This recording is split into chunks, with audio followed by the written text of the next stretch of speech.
Polres Langsa berhasil menangkap MR, 38 tahun, tersangka ruda paksa terhadap santri pimpinannya di salah satu pondok pesantren di Kecamatan Langsa Lama, Kota Langsa.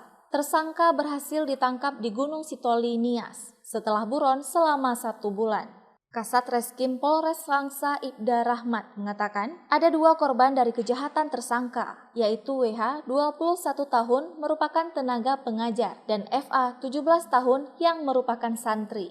Tersangka juga melakukan ruda paksa sebanyak 7 kali kepada FA dan 4 kali kepada WH. Untuk TSK dengan inisial MR, kemudian untuk korban ada 2 Pak, 1 di bawah umur dengan inisial FA, kemudian yang korban dewasa dengan inisial WH.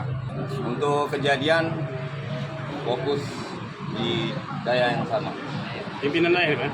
Ya, untuk TSK-nya Pak kebetulan saat itu menjadi pimpinan daya.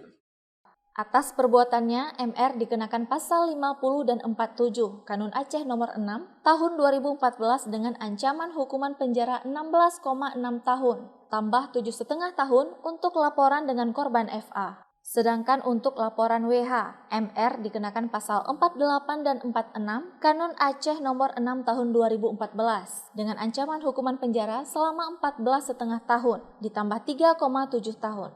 Dari Langsa, Seli Novita melaporkan untuk Puja TV Aceh.